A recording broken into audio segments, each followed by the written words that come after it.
The New York Times, a former newspaper, has published a bombshell report that may be the smoking gun that finally gets to the bottom of the tipping point. The front page story claims, and as God is my witness, I'm not making this up, that unnamed sources with unknown relationships to unnamed investigators on the Mueller team made unsubstantiated claims that the unnamed investigators made unspecified complaints about the Attorney General's description of the Mueller report, but they won't say what those complaints are. Again, not making this up. The Times ran the story under the headline, "Some on Mueller's team say report was more damaging than Barr revealed," and claims the unnamed government officials are familiar with the, quote, simmering frustrations of the unnamed investigators they heard say these things, which they won't tell us what they were.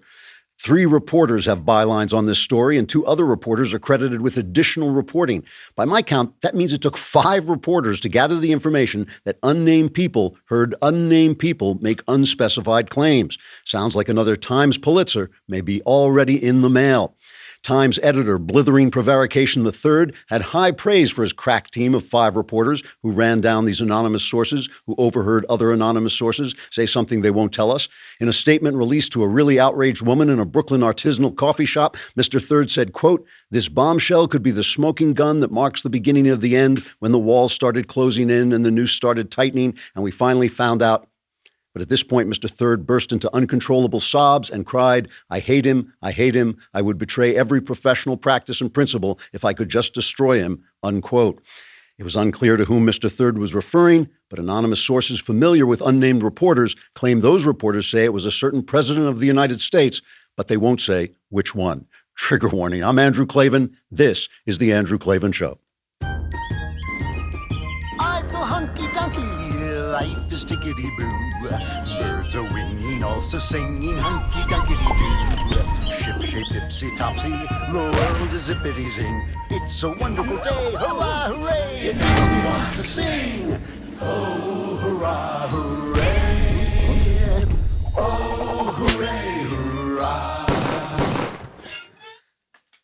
So after 8 years of scandal-free reporting of an Obama administration that used the IRS to silence dissent, lied to the public about the Iran deal, lied to the public about the Benghazi disaster, lied to the public about Obamacare, covered up the Fast and Furious fiasco, and then stonewalled Congress about it until they held the Attorney General in contempt and shut down an investigation into a Democrat presidential candidate while spying on an opposing presidential campaign on the basis of the Democrat candidate's Oppo research, I think we can safely say that a press 90% populated by Democrats is in the business of covering up for Democrats. As I've said before, the media acts like a ring of invisibility that allows Democrats to get away with high crimes and misdemeanors under cover of democracy dies in darkness. And I can understand why Democrats love that freedom in the short term, but doesn't it hurt them in the long term? After all, look what happened to Gollum when he put on the invisibility ring. He turned all shriveled and evil and blue. Maybe that's what they mean when they talk about a blue state. Let's discuss. First, let's talk about Grove Collaborative. It's spring cleaning time, and you know what that means? That means you're about to turn to your wife and say, shouldn't you do some spring cleaning? Because you're a sexist. You're a terrible human being. But if anybody is going to clean, they ought to use Grove products, because whether it's a trail of muddy kids' footprints or a pile of dishes after your first meal outside, nothing cleans the house like the spring scents from Grove. Grove makes healthier home products accessible and affordable. Over 500,000 families shop Grove, company for non-toxic dish soap, plant-based skincare, and tree-free bath tissue. I love this stuff. I love this stuff because it actually smells great. It really smells terrific, and it works. And new customers will get a free cleaning set in these limited edition scents when you place your first order of $20. You get free Mrs. Meyer's Spring Hand Soap, Mrs. Meyer's Spring Dish Soap, Mrs. Meyer's Spring Multi-Surface Spray, Grove Collaborative Cleaning Caddy, Grove Collaborative Walnut Scrubber Sponges. Try Grove now before this exclusive spring offer runs out. For a limited time, my listeners get a 3-piece cleaning set from Mrs. Meyer's Spring Scents, a free 60-day VIP membership, and a surprise bonus gift just for you when you sign up and place an order of $20 or more. Check out Grove and our special offer at grove.co/Klavan. That's grove.co, not com, .co/Klavan, grove.co/Klavan. And I know what you're thinking. I can read your mind from here. You're thinking, how do you spell Klavan? It's Klavan, no E's. In Klavan, I just make it look this easy. Let's go back to this absurd Times story. I mean, there's another one like it in the Washington Post. The Hill is running it. So clearly, this is a story that certain people wanted out at this point in time, right?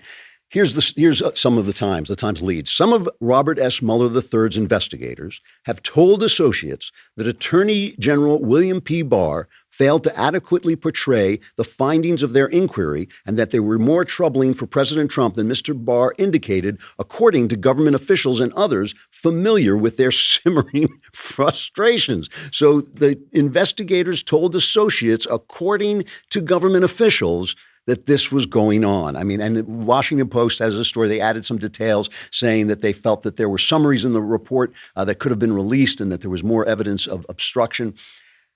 Just moments ago, by the way, almost like a minute before I came on, the DOJ came out and denied the whole story. They said every page of the Mueller report was stamped with a watermark that said this page could contain classified information, so it couldn't be released until it was vetted. So none of the summaries that were in it could be released until it was vetted. And I don't know if they actually came out and denied the idea that there was obstruction, but it was quoted in the report that Mueller, that was a direct quote from the report that Mueller said he had not exonerated Trump but had not come to any conclusions on obstruction. So, as you know, I'm here at Hillsdale College. And first of all, I really have to send a shout out to Scott Bertram. Boy, every day this week we have had a technical crisis. Scott Bertram runs the radio station at Hillsdale. And every day he has patched this thing together like Apollo 13. It has been amazing. We would not be talking to you without him. I would have a little bust of him made to go next to my Aristotle bust. But that sounds expensive. But anyway, he's done a great job. But here I am at Hillsdale College, and I am the Pulliam Distinguished Fellow in Journalism, all right? So from that lofty position, I'm going to ask the following question. Part of a news story is where the information comes from. And you say that's not a question, and you're right, that's not a question. Part of every news story is where the information comes from. That's one of the most essential parts of a piece of journalism. Where did you get the information? What's their purpose in giving you the information? Why did they do it? Where do they stand politically? What's their motivation? How do we know it's reliable? We know nothing. This is third-hand anonymous sources. Investigators told associates, according to government officials. Are you kidding me? Are you kidding me? If I were at the New York Times right now, I would be in the bathroom, curled up in the corner, sobbing for the disgrace I've made of myself in my hatred of Donald Trump. This paper used to be a great paper. It really did. I mean, I'm talking way back in the day, like the 80s, but still, it was a good paper. It was more or less fair. It had liberal leanings, but it was still pretty fair. Anonymous investigators have told anonymous associates, according to government officials, and we can't tell you what they said. They won't tell us what they said. I mean, that's their story. And of course, the liberals love it. The liberals think this is a big story. Here's, if you just want to get a hit of what the liberals are doing, here's MSNBC, Chris Matthews reacting to this. This is amazing. Now it comes out that what a lot of us suspected, I'm sure you did too, Mueller had more to say than Barr wanted us to hear. Really, maybe it took all these weeks to get the truth, but it's coming out. Maybe we're going to find some amazing information out here that has nothing to do with whether they caught the president with a capital crime or not. This story keeps breaking on us. We think we got to the bottom. The New York Times has been incredible at getting it. No wonder Trump hates them. They keep breaking this stuff out. And I think Mnuchin's going to be of no help in getting the tax returns because he's part of that army of toadies now in the executive branch. This is an embarrassing executive branch now. You go on Twitter and the liberals are, that's what a wonderful country that all this information is coming out. At least the Times is honest about one thing. They're honest about their motivations. They say at stake in the dispute, right? This kind of passive voice where nobody's saying this, just the New York Times is declaring this to be the truth. At least they didn't have three anonymous sources not saying things. But at stake in the dispute, the first evidence of tension, this is the first evidence of tension between Mr. Barr and the special counsel's office, which, by the way, it's not evidence of anything, but at stake in the dispute is who shapes the public's initial understanding of one of the most consequential government investigations in American history. Some members of Mr. Mueller's team are concerned that because Mr. Barr created the first narrative of the special counsel's findings, Americans' views will have hardened before the investigation's conclusions become public. That is an amazing paragraph. That is a paragraph that should be put into some kind of hall of shame of journalism. At stake in this dispute is who shapes shapes the public's initial understanding. So in other words, the New York Times wants to get in on the narrative. They've got government officials talking to associates who talk to investigators who won't tell them what they said. But it's worth putting on the front page because then Chris Matthews can go on and people can go on Twitter and it'll help shape the narrative of one of the most consequential government investigations in American history. Who says? What's consequential about it? Nothing's happened. There's been no indictments. There's been nothing. If anything's consequential about it, it has been a massive, massive scandal for the FBI, led by James Comey, for Barack Obama's DOJ. That's the scandal, but they're not covering that scandal. So it's a battle for the narrative. Now, I hate to do this to the New York Times because I feel sorry for them, but let's use a little logic here, okay?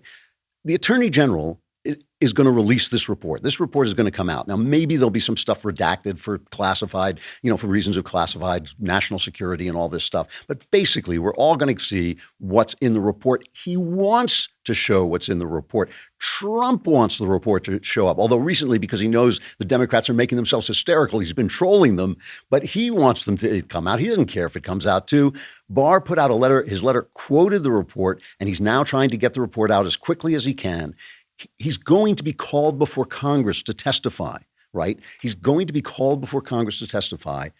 He's not lying.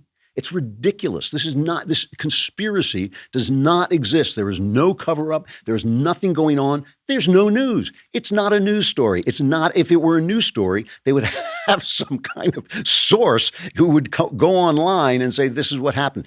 Anytime Mueller wants, he can come out and say, Barr is lying about me. That's not what the report says. And Barr knows it. It's ridiculous. It's an absolutely ridiculous, illogical story with no sourcing. And on the front page, these guys have sacrificed their reputation, the reputation of a great institution, their reputation as journalists. If it weren't for the fact that all of journalists is run by Democrats, these guys would be toast. This is an absolutely shameful moment in the history of the New York Times. It is just absolutely shameful that they would do this.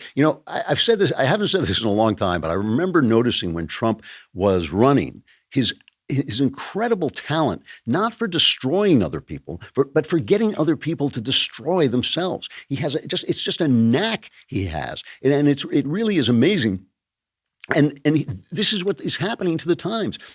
Trump's not destroying the Times, although, of course, he put out a tweet saying, that they're a terrible fake newspaper and it's all fake news, as he should. He's absolutely in the right. But it's the Times destroying themselves. It's just like when Marco Rubio came out and made those kind of terrible Trumpian jokes about Trump's hands, and it just made Rubio look bad. Somehow, Trump is able to do this stuff and get away with it because it's him. We all know it's him. It's kind of what we expect from him.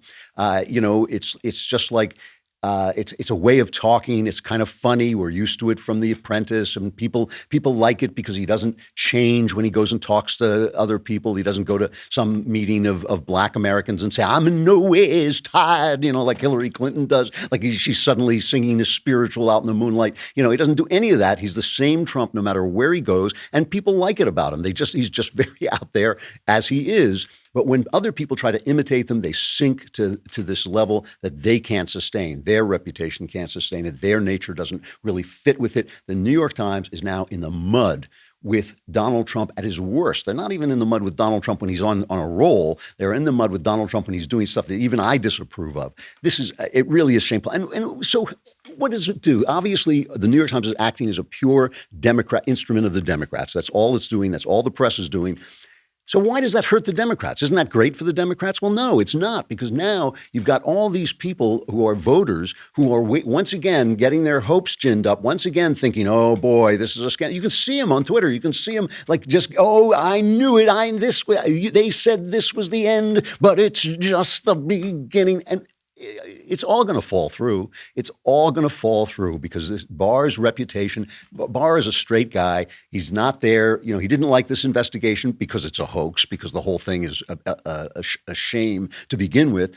But he, he's not going to risk his reputation saying the report said one thing, and then when he has to release it, it says something else. That's going to be ridiculous. That's ridiculous. It's just a ridiculous storyline, and they're putting it out that way, and it just means that the expectations of the people who are supposed to be supporting the Democrats are going to be constantly dashed. Plus, it makes them stupid. It means when they get in an argument at a dinner party with me, and this happened recently, they don't know what they're talking about, and I do. They're reading the New York Times. The New York Times is lying to them with their sources, reporting sources, and they don't know anything. And when they say, well, what about this? And I say, oh, yeah, but look, here's the story, and this is what it says. I win that argument, and they know I win that argument. You can't fool all the people all the time. And at some point, even people who aren't paying attention will get it. They will understand, oh, I get it. This is the press. They work for the Democrats. Everything they're saying is a lie. Once you do that, the Democrats are lost. So that is one important way that having a press that's all Democrat hurts the Democrats. A second way that it hurts the Democrats is that they do this thing we've been talking about all week. We got it from Shelby Steele, but it's a really great observation. It's a great observation because it comes from Shelby Steele. It's a great observation that the Democrats, the left, have managed to transform political debates into moral debates.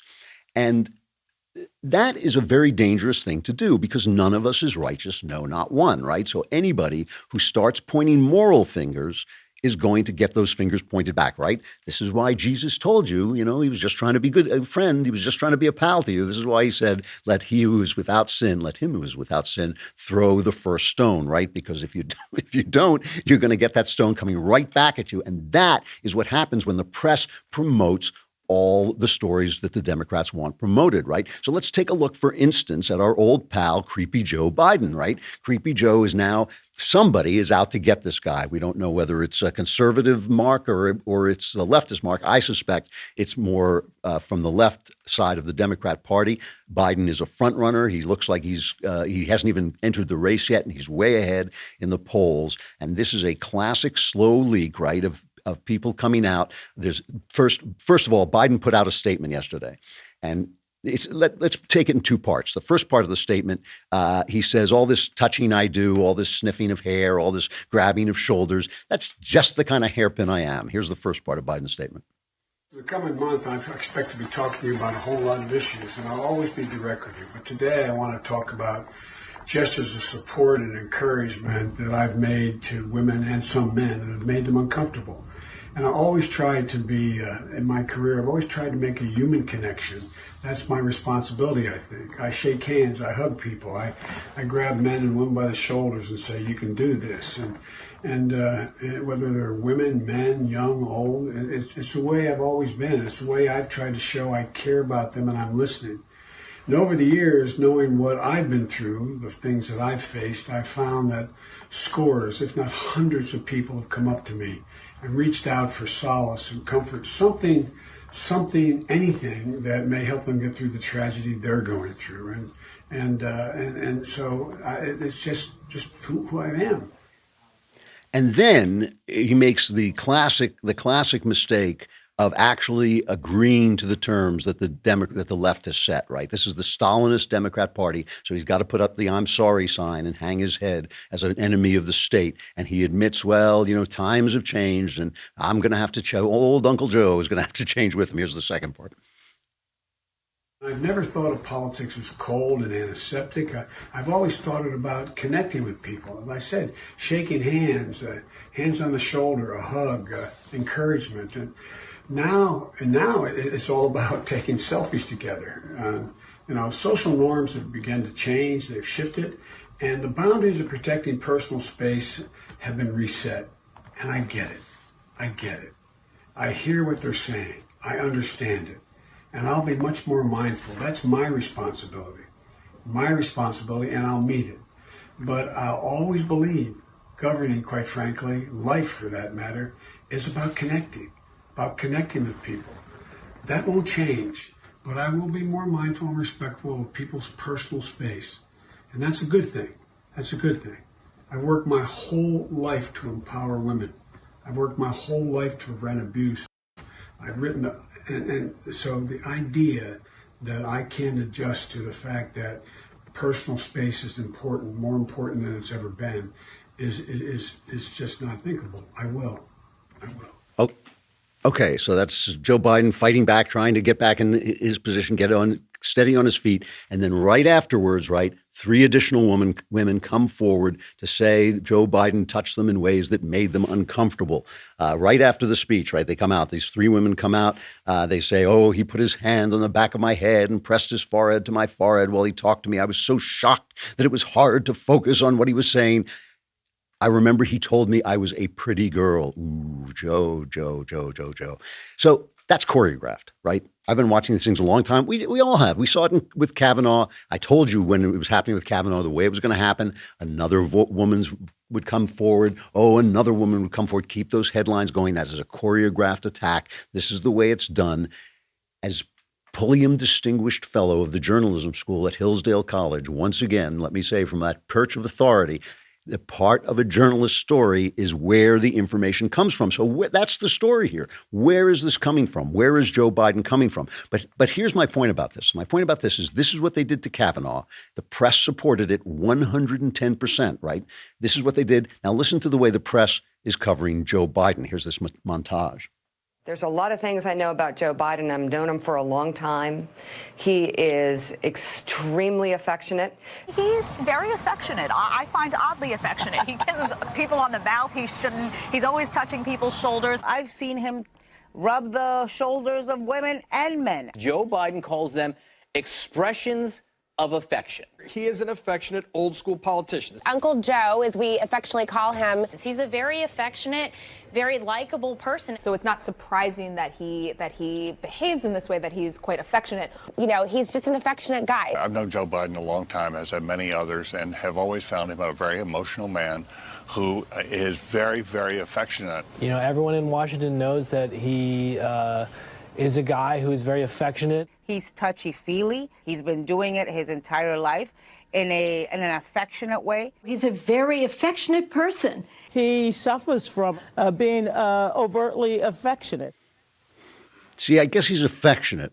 So what I'm getting from this is I'm getting that he's affectionate, right? That he's What happened to believe all women? What happened to the minute a woman accuses you, you're done, right? See, this is the problem they have. The press set the standard with Clarence Thomas and with Kavanaugh. We know Anita Hill is a living saint. No word comes out of her mouth that can possibly be doubted. Absolutely no taint of being a political operative set out to bring down a conservative justice, a black conservative Supreme Court justice. No taint of that may ever touch her holy body. Same thing with Christine Blasey Ford. This is the standard, right? This is the standard that's been set. There was no, Kavanaugh, he's just affectionate. He just will come up to you and kind of give you a big old smooch in the middle of a party. No. We learned this. They told us this. The left told us this. And now, because they've turned this into a moral battleground, and none of us is righteous. Suddenly, when it bounces back on them, they got to scramble. They make themselves look like idiots. They make themselves look like hypocrites. And what they're depending on the fact that we have a conscience. The people on the right have a conscience. And my feeling is, oh yeah, too bad, pal. What they're depending on is that the right will say, well, when we were talking about Kavanaugh, we were saying that, we were saying that it was overblown and that there should be proof and this and that. We'll have to apply that same standard. This is politics. This is the gladiator fight. You can't count on that. So a press that takes every accusation against the right seriously, and especially on a moral plane, is going to, by nature, by absolute inevitability, is going to find itself exposing Democrats to the same charges when they come back at them, right? So one pro-Trump PAC put out this ad called Creepy Joe, right? Creepy Uncle Joe it's called. And it's hilarious. It's a little visual, so if you can't see it, it's basically children watching all these various pictures of Joe grabbing hold of people while the lady who first, Lucy Flores, who first accused him, is talking. So it's kids watching TV where Uncle Joe is grabbing people and Lucy Flores talking. It happened also suddenly, very unexpectedly, out of nowhere. I feel Joe Biden put his hands on my shoulders, get up very close to me from behind, lean in, smell my hair, and then plant a slow kiss on the top of my head. To have the Vice President of the United States do that to me so unexpectedly and just kind of out of nowhere, it was just shocking. It was shocking because you don't expect that kind of intimate behavior. You don't expect that kind of intimacy from someone so powerful and someone who you just have no relationship whatsoever to touch you and to feel you and to be so close to you in that way.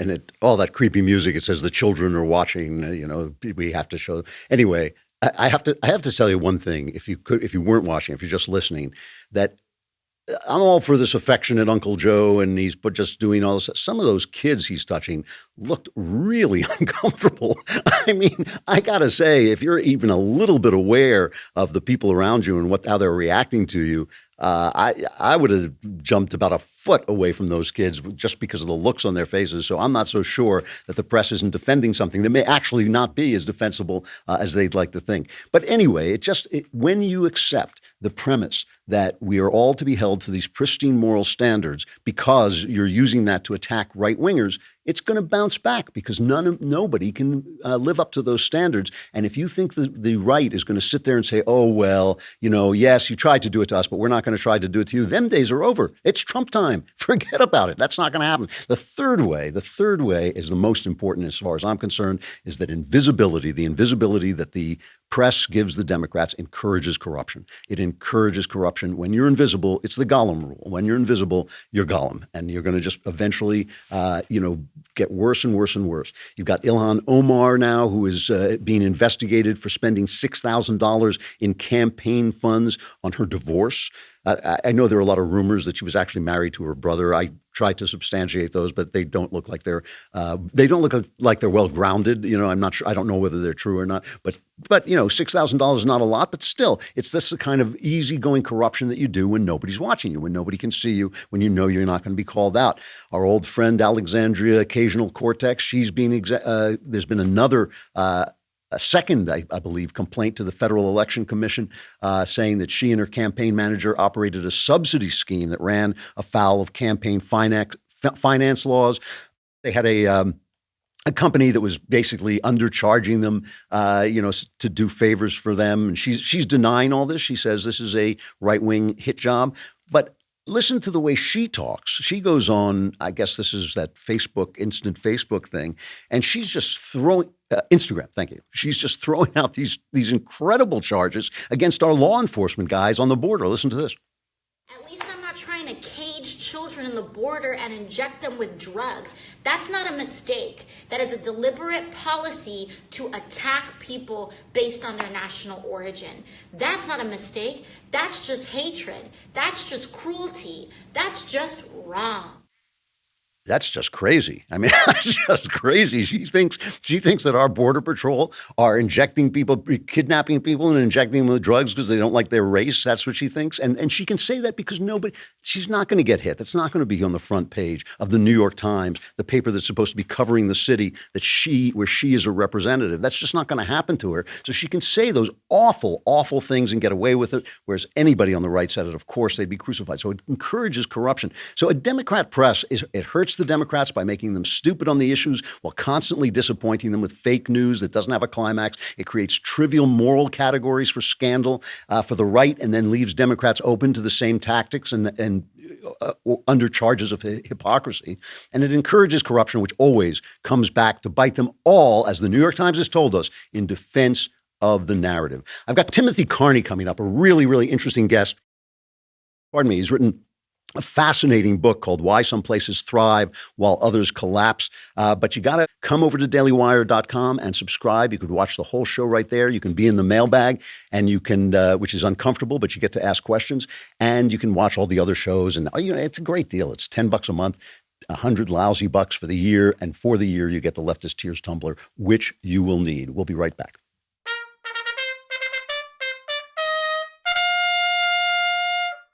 All right. Tim Carney is the commentary editor at the Washington Examiner and a visiting fellow at the American Enterprise Institute. He's the author of Alienated America, Why Some Places Thrive While Others Collapse, which is out now. Tim, thanks so much for coming on. I appreciate it. Thank you for having me. So what's the answer? Why do some communities thrive and others collapse? The short answer is it has to do with the little platoons, as Edmund Burke would put it, or it's got to do with institutions of civil society, strong communities. We sometimes hear a purely economic explanation of the suffering of the working class in the middle of the country, but that skips a very important step.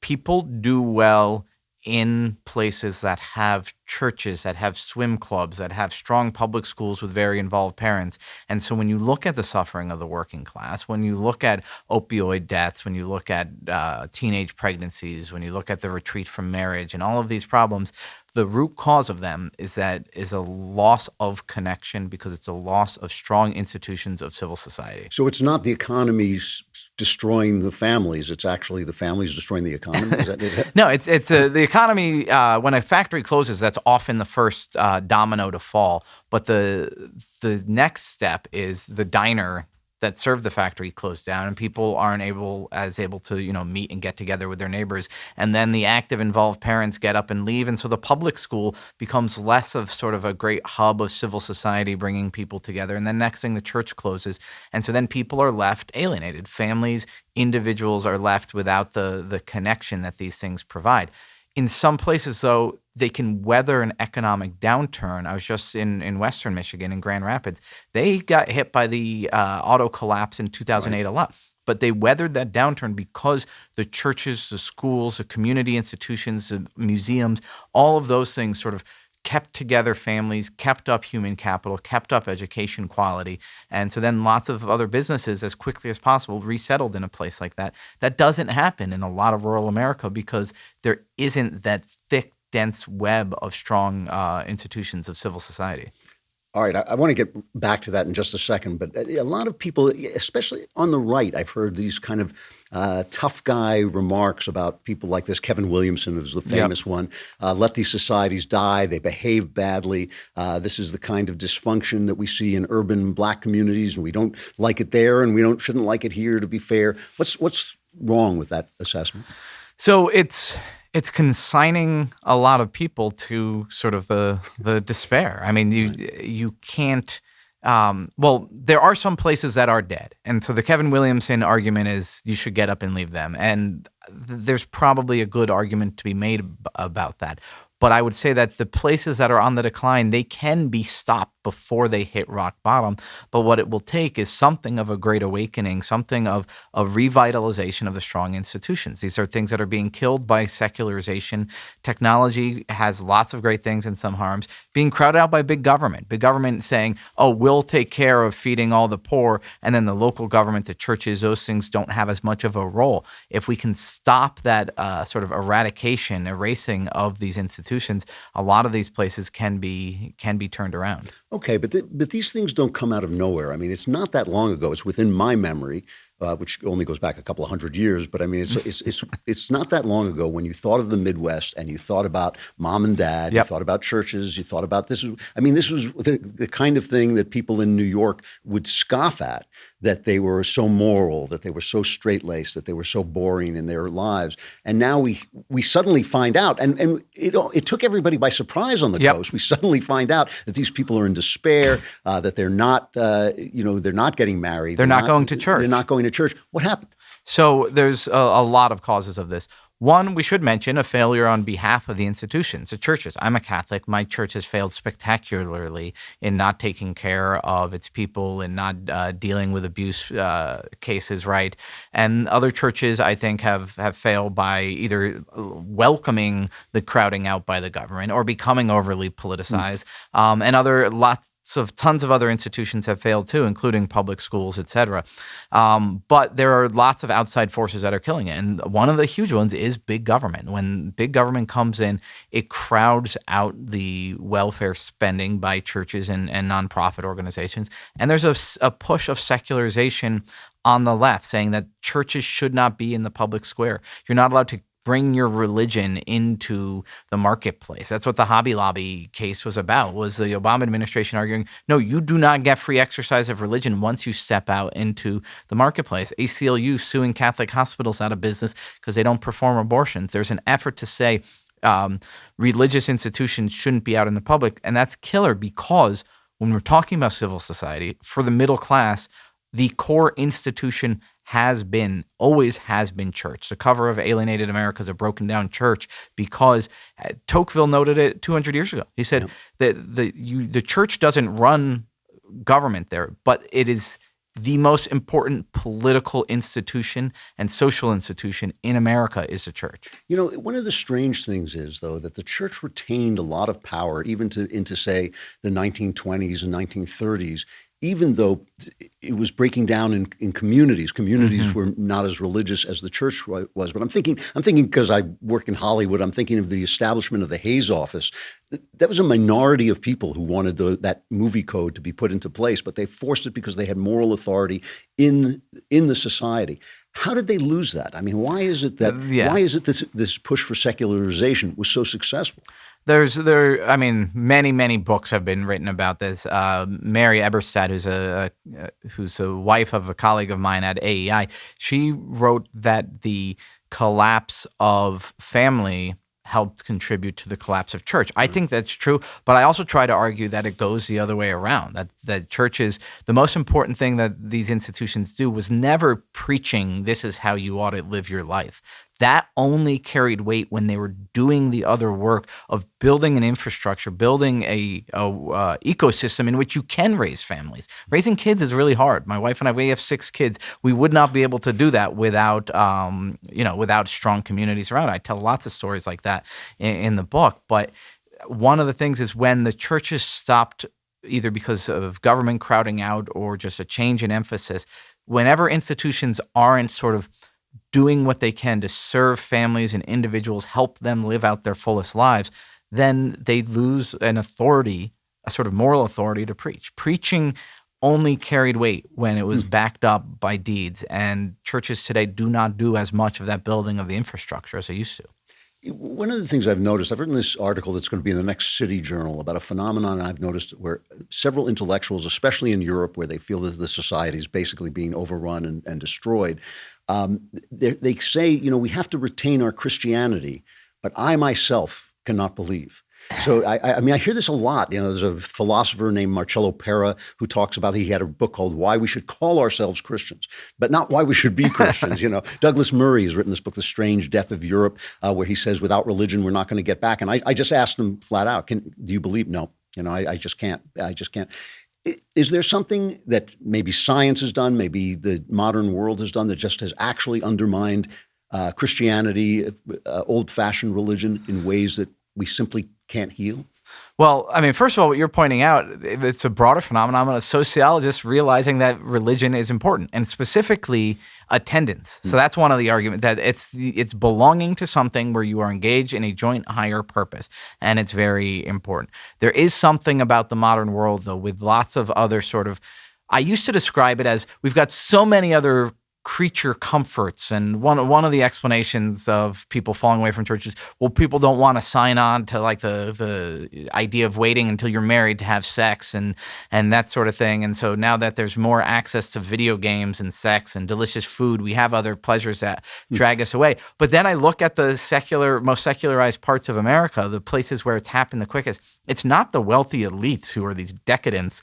No, it's the struggling middle class who, what they're doing, A, they are having less sex in and out of marriage.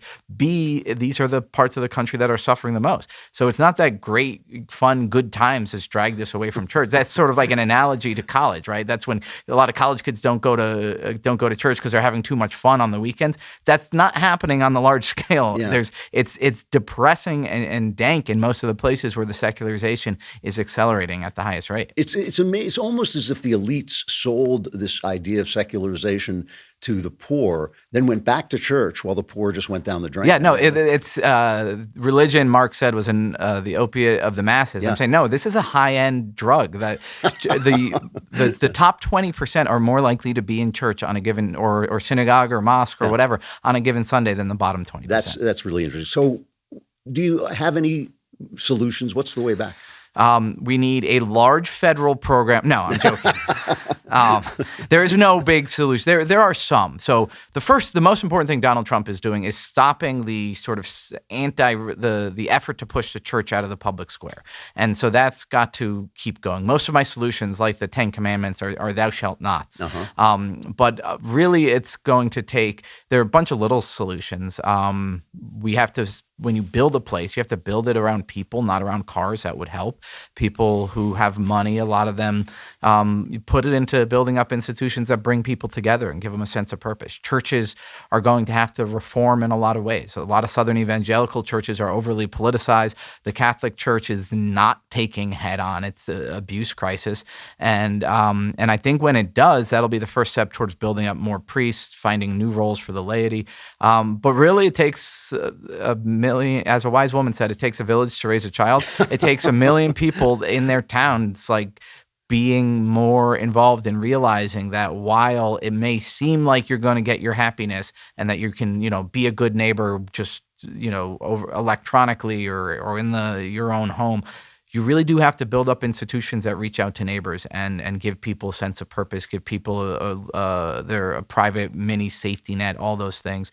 So there is no big solution because a big federal program would undermine itself. Yeah, no, that sounds frighteningly realistic. Tim Carney, the commentary editor at the Washington Examiner, really good paper, by the way, visiting fellow at the American Enterprise Institute, and the author of Alienated America, Why Some Places Thrive While Others Collapse. Thank you very much for coming on. I appreciate it. Thank you. Let me just end with a final reflection, which I have to just talk about our old pal Jussie Smollett. Thank heavens for comedians who are not intimidated by the leftist mob. They're going to be few and far between when you see a guy, knocked off his post hosting the Oscars because he said something in some tweet 15 years ago. It's dangerous out there for these guys, and they can lose their posts and lose their job. But a couple of them are stepping forward. Chris Rock was at the NAACP Image Awards, where Smollett, in some kind of massive act of irony, I guess, was nominated for an Image Award. And he was apparently told, Chris Rock, not to make any jokes about Smollett, and he didn't listen. Here he is. I guess I got to present an award. They said no Jussie Smollett jokes. Yeah, I know. What a waste of light skin, You know what I could do with that light skin? That curly hair, my career would be out of here. Running Hollywood.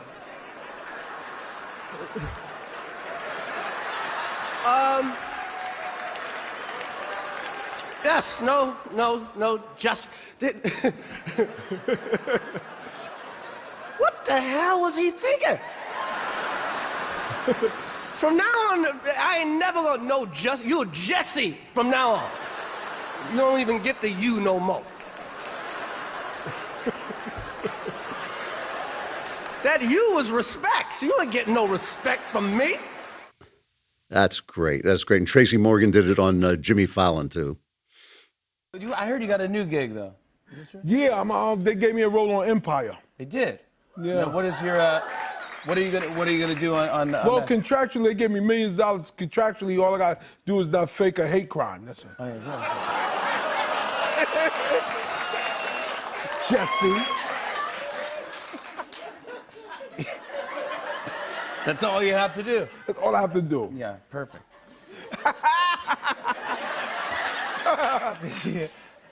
Yeah, you don't buy that story. What? What happened? Nah, man. Come on. First of all, racist people don't be jumping nobody in the polar vortex. That is great. It's great stuff. And, it reminds me a little bit, obviously, there's no comparison between what Jussie Smollett did and what O.J. Simpson did. Is not even in the same ballpark. But it is true that O.J. Simpson got off in the courts of law, but he didn't get off. He didn't escape justice. I mean, people made sure that his life was not the same after that. His reputation was not the same. And it really did hurt him. You can see. You only have to look at him to see what it did. And I think maybe maybe a little bit of that is going to come down on Jussie Smollett as well. You can escape the law, but you can't escape justice. Always going to find you somewhere. I hate to tell you this. I know some of you are already living in fear and trembling, but the Klavanless weekend is upon us. Your odds of surviving are very, very small. But if you do, I will be back here at Hillsdale College on Monday broadcasting live to you, and I hope you will be here too if you live. Doubtful, but try your best. I'm Andrew Klavan. This is The Andrew Klavan Show. Oh, hooray, hurrah. The Andrew Klavan Show is produced by Robert Sterling. Executive producer, Jeremy Boring. Senior producer, Jonathan Hay. Our supervising producer is Mathis Glover, and our technical producer is Austin Stevens. Edited by Adam Sayevitz. Audio is mixed by Mike Cormina. Hair and makeup is by Jesua Alvera. And our animations are by Cynthia Angulo. Production assistant, Nick Sheehan. The Andrew Klavan Show is a Daily Wire production. Copyright Daily Wire 2019. Today on The Ben Shapiro Show, Joe Biden comes forward and apologizes for all of his touchy-feely ways. Was that a good idea? That's today on The Ben Shapiro Show.